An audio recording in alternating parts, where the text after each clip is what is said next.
First impression aku bila aku tengok je pelancaran iOS 14 malam tadi, aku macam okay, ini aku macam pernah tengok. Alright, ini pun aku macam dah pernah guna sebelum ni dekat phone lain. So itu antara yang aku rasa ni bila aku dah guna Android dengan iOS. Dan aku pasti ramai gila pengguna Android kat luar sana yang mengatakan bahawa oh, fungsi ni dah lama ada kat Android, fungsi ni apa semua kan. Yes, aku admit benda tu. Kalau kita tengok betul-betul dengan teliti apa yang Apple cuba letakkan pada iOS 14 kali ni, fungsi widget apa semua, aku boleh katakan dia macam slightly improve lah daripada apa yang aku pernah rasa. Dan mungkin kita akan rasa benda tu lebih berguna untuk penggunaan harian. Dalam video ni aku just nak kongsikan apakah pembaharuan yang ada Apple takkan pada iOS 14. Actually sebelum ni ada rumours mengatakan bahawa Apple akan tukar daripada nama iOS ke iPhone OS balik. But rumours tu seakan-akan macam sekadar rumours saja, so dia tidak tepat. So guys, tanpa buang masa lagi, let's talk about it. Alright, sebelum tu aku lupa nak mention, kalau korang belum follow lagi ataupun subscribe ke channel aku, sila subscribe channel aku, follow Twitter dengan Instagram aku sebab aku biasanya aktif dekat Twitter dengan Instagram. Aku kongsikan maklumat-maklumat terbaru pasal Apple dan Android sebagainya. So follow Twitter dengan Instagram aku. So guys, let's go. Fungsi pertama yang Apple umumkan pada iOS 14 adalah App Library, which is korang ada kuasa untuk macam nak buat pilihan dekat home screen tu, app siapa yang korang nak ada ataupun app siapa yang korang tak nak nampak dekat home screen tu, which is korang boleh hide ataupun korang boleh show balik aplikasi yang korang dah download dekat iPhone tu sendiri tanpa korang delete aplikasi tu.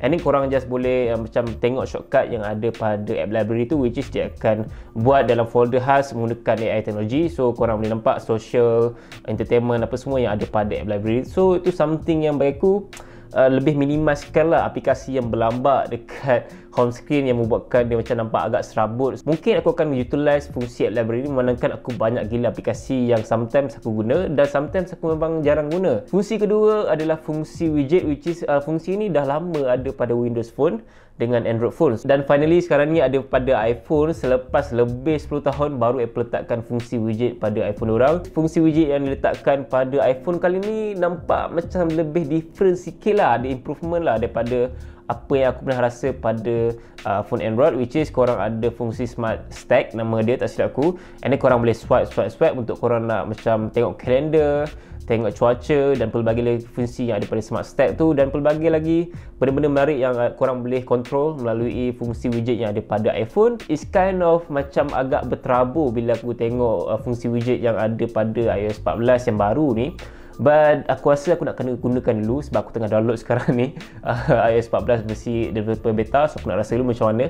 First impression aku nampak macam agak serabut lah untuk fungsi widget yang ada pada iOS 14. Aku rasa kalau susun betul-betul mungkin akan nampak lebih menarik dan minimal sikit lah, sebab kita tahu iPhone ni dia macam lebih kepada minimalist. So kalau berterabur tu macam is not nampak iPhone sangat. Sebenarnya fungsi widget yang ada pada iOS 14 yang baru ni aku dah pernah nampak, memang aku gunakan pada iOS versi jailbreak. So mungkin Apple ambil inspirasi daripada jailbreak punya macam design apa semua. Yang ketiga pula adalah picture in picture, yang fungsi ini sebenarnya dah lama ada dekat Android dan juga dah lama ada dekat iPad yang aku tengah gunakan sekarang ni. So memang ramai gila yang cakap oh, fungsi ni dah lama ada dekat Android. Bila dia datang dekat iOS 14 is something yang bagi aku useful untuk aku, sebab biasanya aku akan tengok YouTube ataupun aku akan sambil buat kerja. So sambil-sambil tu dia macam berguna lah untuk aku. So korang boleh exit daripada YouTube tu untuk korang still nak tonton video tu sambil korang menulis ataupun sambil korang nak reply WhatsApp. So itu something yang very useful lah untuk pengguna yang selalu buat kerja secara multitask. Aku tak sure sama ada fungsi ni berguna untuk Netflix atau tidak, dan aku harap dia berguna juga lah untuk Netflix, sebab untuk iPadOS yang aku guna sekarang ni dia berguna lah untuk Netflix.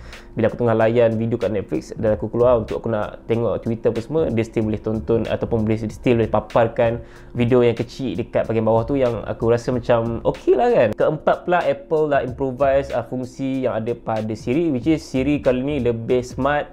Dan kalau korang panggil Siri tu, dia tak keluar macam full screen dah, dia just keluar pop up macam logo Siri kat bawah tu, lebih kurang macam Google Assistant, something very familiar. Dan bila korang tanya pasal cuaca apa semua, dia akan terus keluar pada bahagian atas. So dia tidaklah macam mengganggu sangat korang punya home screen tu supaya dia tak keluar penuh. Korang juga boleh suruh Siri untuk hantar mesej melalui iMessage. So memang very simple kat situ. Yang menariknya lagi, Siri kali ni boleh auto translate dengan menggunakan fungsi translate yang baru untuk korang nak macam korang berhadapan dengan orang luar negara, macam orang Jerman ke, orang Jepun ke, ataupun orang tak kisah orang mana pun.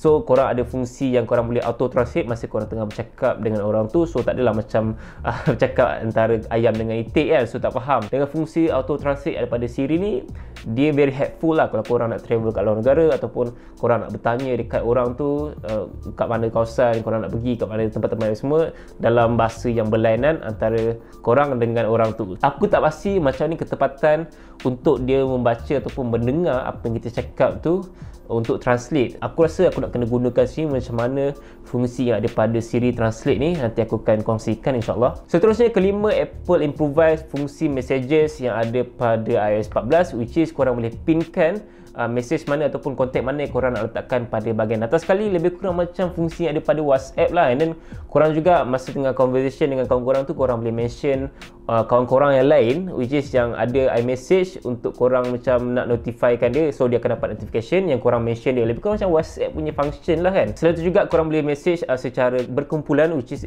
group untuk messages tu. And then selain tu ada juga pelbagai pilihan memoji yang baru untuk iOS 14 ni. Okay, nombor 6 pula, Apple improvise fungsi yang ada pada Apple Maps. Kawasan yang ditunjukkan tu akan lebih tepat, lebih banyak negara, lebih banyak negeri, and then lebih banyak kawasan yang menarik yang Apple boleh suggest dalam Apple Maps, which is dia punya interface tu akan lebih nampak menarik. Korang boleh tengok jalan tu secara real life. So itu something menarik lah bagi aku. And then dia akan bagi cara baru untuk korang nak cari kawasan yang menarik yang ada pada macam dekat Selangor, apa yang menarik kat Selangor. So korang boleh gunakan Apple Maps ni untuk nak cari apa yang menarik kat Selangor ni.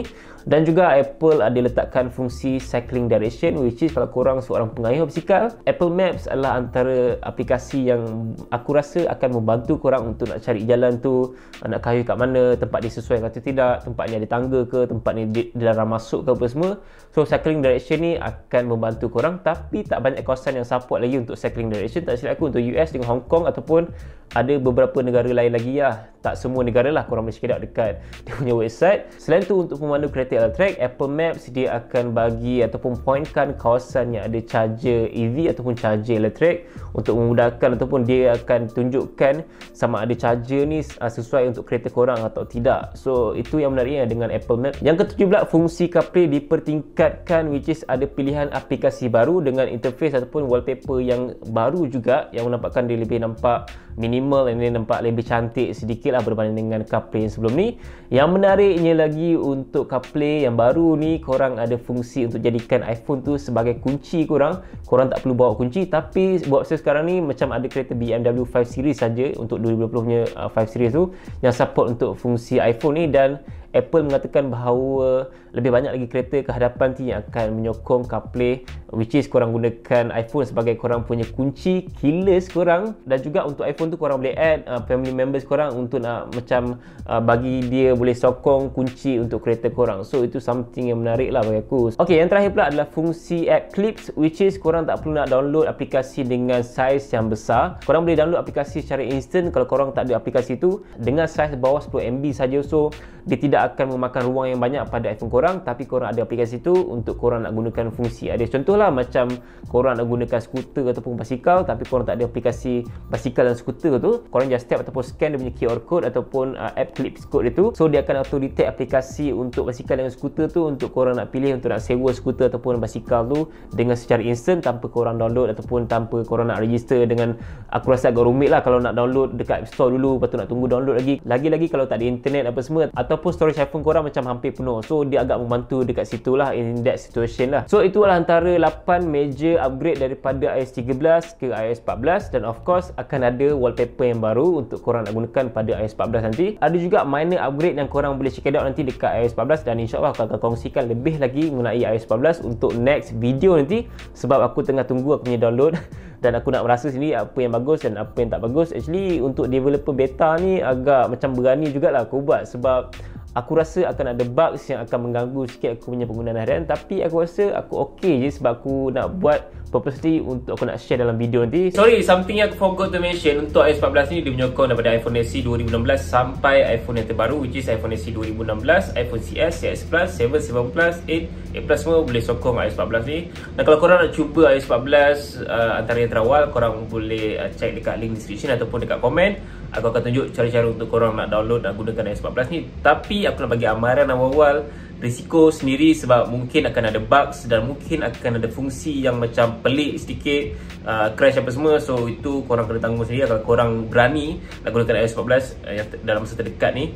Tapi kalau korang yang boleh sabar tunggu kejap, korang boleh tunggulah public beta dalam bulan 7 ataupun korang boleh tunggu versi rasmi pada bulan 9 nanti. So guys, korang rasa macam mana dengan pembaharuan yang ada pada iOS 14 daripada iOS 13 ni? Korang rasa macam okey ke tak okey dengan apa yang Apple letakkan untuk iOS 14 ni, which is something yang menarik bagiku. But kalau korang yang dah menggunakan Android, maybe korang akan a bit familiar lah dengan fungsi yang daripada iOS 14 ni. Aku sambut baik apa yang Apple cuba letakkan pada iOS 14 dan something menarik lah, pengalaman yang baru lah untuk pengguna iPhone macam aku, dan pengalaman yang lebih kurang macam Android, but korang akan rasa differently sebab Android punya UI ataupun dia punya interface agak berlainan daripada apa yang iPhone letakkan pada iOS 14 ni. Korang boleh nyatakan pendapat korang dekat bahagian komen, follow Twitter dan Instagram aku, subscribe channel aku. InsyaAllah kita bertemu lagi di lain video. Assalamualaikum. Jap, something aku perasan pasal apa yang Apple cuba letakkan fungsi widget, app library ataupun app clips yang ada pada iOS 14 ni, dia macam nak cuba tarik ataupun attract pengguna Android untuk ke arah iOS kan. So itu something aku perasan lah bila aku fikir balik. Okay, walaupun Apple lambat letakkan fungsi ni pada iOS 14, but it's kind of macam alright, kami dah ada fungsi ni, so Android tunggu apa lagi? So itu something aku terfikir tiba-tiba kan. But aku rasa macam aku nak kena cuba dulu macam mana nanti kan, dan aku akan kongsikan dia. Korang relax loh. Apple pandai dong daripada tak letak langsung, at least diorang letak kan.